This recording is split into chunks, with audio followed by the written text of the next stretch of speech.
네, 금요일장 보고보고 리포트 영특한 투자와 훈훈한 종목의 길로 초대합니다. 하이투자증권 강북 WM센터 이영훈 부장 모십니다. 어서 오세요. 안녕하십니까? 네, 안녕하십니까? 네, 안녕하세요. 자, 그럼 우리 활짝 문을 열어보도록 하겠습니다. 주제부터 공개해 주시죠.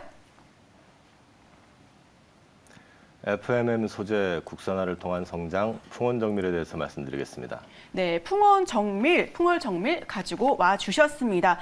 자, 이렇게 보니까요. FMM이 파인 메탈 마스크라고 네네. 하더라고요. SNS 택이 블랭크 마스크를 출시하는데 이 마스크랑은 조금 다른 것 같아요? 네, 다르고요. 이 FMM 같은 경우에는 그 증착 공정에서 이제 그 액을 분사하기 전에 이제 씌워놓는 그 마스크 같은 건데 이게 이제 OLED 그 수율하고 직결이 됩니다. 이게 분사가 제대로 되지 않거나 또는 뭐 분사를 했는데 구멍에 차이가 있거나 이럴 경우에는 이게 이제 불량률이 바로 나타나는 직결되는 거기 때문에 굉장히 중요한 거고, 그러다 보니까 이 제품 자체를 사실은 일본의 그 다이니폰 프린팅이라고 하는 회사가 지금 독점을 하고 있는데 소재 국산화를 많이 시도했었지만 그동안 잘 되질 않다가 동사가 작년에 이제 양산 테스트까지 완료를 한 상태로 일단 올해 이제 설비 투자 6월에 완료되고 나면 하반기부터는 매출로 작용이 될 것 같습니다. 네, 매출로 작용이 된다면 하반기부터 더 큰 시세가 나와줄 수 있다라는 말씀인 것 같은데요.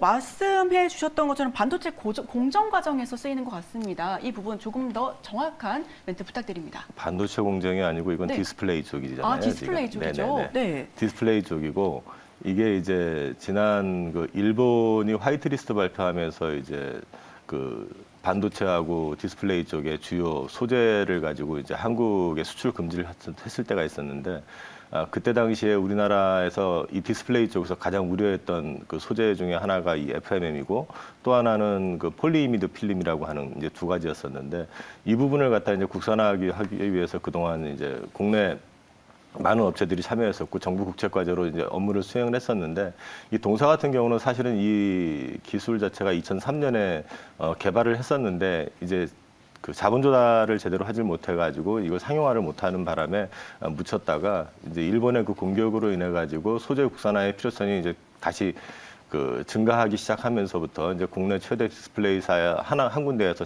자본 조달을 받아가지고 기술을 어느 정도 다시 검증을 하고 만들어내 가지고 이제 양산 단계까지 이르게 된 겁니다. 이 제품 자체는 이제 증착에 들어가는 이제 그 FMM이라고 하는 이 마스크를 이용을 해 가지고 그 액을 분사해 가지고 이 미세한 구멍에 이게 이제 다 분사가 되게 해 가지고 그 구멍을 다 통과를 해 가지고 제대로 다 이제 그 작용이 되면은 접촉이 되면은 이제 소위 말해서 수율이 정상이 되는 건데 이제 구멍이 작다든지 구멍이 없다든지 구멍이 막혔다든지 이런 문제들이 마스크 자체에 문제가 있을 경우에는 이제 그게 조금만 있어도 그 부분 자체가 불량이 되기 때문에 이 제품 자체의 어떤 수율 문제하고 직결되는 제품이기 때문에 되게 중요한 제품이라고 볼 수 있을 것 같습니다. 동사 관련해 가지고 이 FMM이 되게 어려웠던 이유 중에 하나가 이 점점 더 이제 기술이 진화하면서 이 미세한 셀에다가 그 높은 정밀도와 균일성을 갖춘 아변 공정이 좀 필요하다는 점. 그 다음에 이 품질의 생산과 품질이 균일하게 돼야 되고 생산성까지 보장이 되는 금속 원소재가 필요했었는데 이 부분을 갖다 갖추는 게 상당히 어려웠는데 이 소재 같은 경우는 동사는 그 BNG 스틸하고 협업을 해가지고 소재를 이제 확보를 했고요. 거기서 이제 제품을 이제 양산할 수 있게끔 돼 있었고 애초에 제품을 개발했었던 게 있었기 때문에 FMM 관련된 원천 특허 역시 보유하고 있기 때문에 진출하는 데는 큰 문제가 없을 것 같습니다. 지금 예정상으로는 지금 6월 달까지 노광 장비가 입고가 되고 나면은 생산은 이제 그러니까 4분기부터 이제 시작이 돼서 매출로 조금씩 발생이 될 것 같고 본격적인 양산은 내년부터 발생할 걸로 기대를 하고 있습니다. 네, 본격적인 양산은 내년부터 발생을 할 것 같다라고 말씀해 주셨는데요. 저는 마스크라는 말씀 들었을 때 너무 단순하게 반도체 공정 과정에서 쓸 것이다라고 생각했는데 OLED 그리고 또 디스플레이 관련한 거예요. 조금 더 특장점을 들어보고 싶습니다. 이 종목만의. 이 종목만의 특장점이라고 하면 이 종목 자체는 OLED 그 소재를 통해 가지고 어차피 성장을 했던 회사고요. 그 OMM이라고 해서 오픈 뭐라고 그러죠? 갑자기 생각이 안 나요. 네.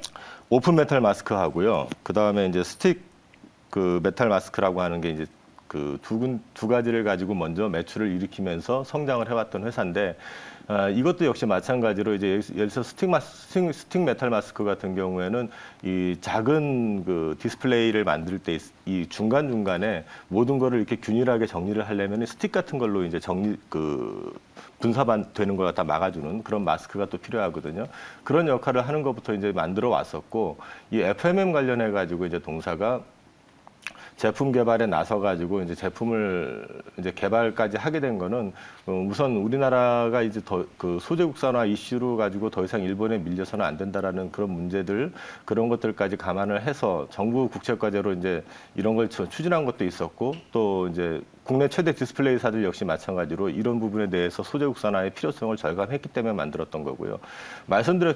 드린 것처럼 이 제품 자체가 그 수율하고 직결되는 거기 때문에 수율이라는 건 결국 가가지고 이제 수익성하고 또 직결이 되는 문제가 되기 때문에 이 부분을 갖다가 이제 국산화하고 내재화시키는데 많은 시간이 좀 필요했던 부분이 있었던 것 같습니다. 현재도 이거를 지금 국산화하겠다고 여러 개 업체가 지금 뛰어들어가지고 지금 작업을 하고 있고 검증 과정을 거치고 있는데 확실히 지금 이제 양산 검증까지 갖춰진 거는 동사가 현재는 유일한 제품이라고 보시면 될 것 같습니다. 그리고 이 시장 자체가 국내 시장만 5천억 시장입니다. 이 5천억 시장의 영업이익률이 한 50%까지 되는 시장이기 때문에 이 시장 자체를 사실 일본 업체로부터 국내 업체가 가져온다는 것 자체도 나름대로 큰 의미가 있는 거라고 보시면 될 것 같습니다. 정부의 국산화가 기조가 굉장히 큽니다. 얼마 전에 인수위가 발표를 하기도 했는데요. 반도체와 디스플레이 등 굉장히 큰 폭의 투자를 감행하겠다라고 발표를 했었잖아요. 이런 부분에 조금 더 기대를 해야 하는 건지, 아니면 직전에 있었던 FOMC 회의 결과로 오늘장에서 간밤에 기술주가 굉장히 큰 폭으로 빠져갔는데, 이런 부분을 조금 더 보수적으로 접근해서 단기적인 관점에서 투자를 좀 해야 될지, 아니면 장기적으로도 봐도 좋을지 여쭤보겠습니다. 일단 동사는요, 단기적인 관점으로 투자하시는 거는 큰 의미는 없다고 판단을 하고 있습니다. 일단 FMM의 양산이 올 하반기, 특히 4분기부터 시작이 된다고 그러면 동사의 실적하고 밸류 산정하는 데 있어서 FMM이 주는 위치가 굉장히 큽니다. 현재로 그냥 놓고만 보면은, 단순히 밸류만 보면 현재 싼 편은 아니에요. 그게 이제 일정 부분 FMM이 어떤 밸류가 녹아 들어가 있다라고 보는 거고요. 그 다음에 내년 실적을 퀀텀 점프하는 걸로 지금 예상을 하고 있는 거 역시 마찬가지로 FMM의 매출 자체를 갖다가 전제로 하는 거기 때문에 동사의 어떤 가치는 FMM을 빼놓고는 설명할 수가 없기 때문에 단기적인 관점보다는 좀 중장기적으로 보시는 게 맞을 것 같습니다. 네, 단기적인 관점보다는 조금 더 중장기적인 관점에서 계속해서 모아갈 가치주로서 봐도 좋을 것 같다라는 말씀해 주셨는데요. 그럼 마지막으로 이 종목 현재 시점에서 뭐 PER이나 PBR 이런 부분과 가격 전략까지 듣고 마치겠습니다.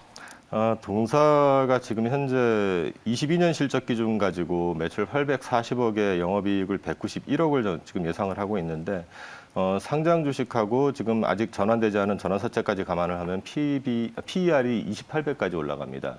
그러면 지금 OLED 소재 PER이 평균 15배이기 때문에 상당히 지금 고평가되어 있다고 볼 수가 있는데, 이제 올해 외에 내년 실적을 갖다 넣게 될 경우에는 PER이 11배로 떨어집니다. 근데 문제는 여기서는 양산을 전제하고 양산을 통한 매출을 전제해서 이제 정해놓은 거기 때문에 이 부분이 과연 실제로 될 수 있느냐에 대한 부분이 또 다른 검증이 필요할 수도 있지만은, 이미 이제 국내 유력 디스플레이사를 통해 가지고 양산 검증까지, 테스트 검증까지 받았기 때문에 이거를 여기서 될 수 있냐 없냐에 대한 고민을 하는 것보다는 이것이 실제로 상용화돼 가지고 얼마만큼의 매출이 나올 수 있느냐에 대한 기대감이 더 클 수 있다고 봤기 때문에 22년 실적하고 23년 실적을 5대5 비율로 놓게 될 경우에는 PER 기준으로 하면 한 11배까지 떨어지기 때문에요.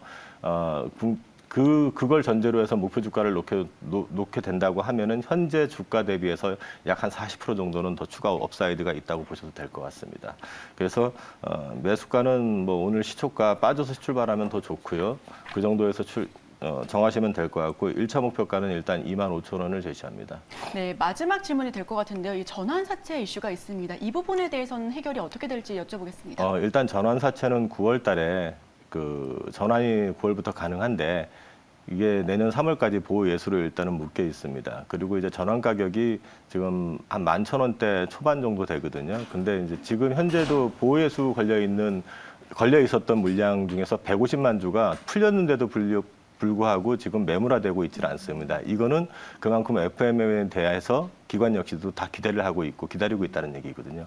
그런 맥락에서 보시면은 전환사채 물량 풀리는 거는 그 시점에서 주가도 중요하지만 FMM 이슈만 자연스럽게 해결이 되면은 풀려 나간다 그러면 충분히 시장에서 소화될 거라고 보고 있습니다. 네, 기관이 기대를 하고 있다라는 말은 실적에 대한 기대감이 모두 반영된 그런 말씀인 것 같습니다. 특히나 말씀해 주셨던 것처럼 지금 현재는 PER이 28배 수준이지만 하반기까지 이렇게 매출이 확실시 된다면 이 부분이 11배까지 내려간다라고 말씀해 주셨는데요. 굉장히 매력적인 저평가 디스플레이 그리고 OLED 관련 종목이 될 것 같습니다. 풍원 정밀 오늘 함께 살펴봐 보시면 좋을 것 같습니다.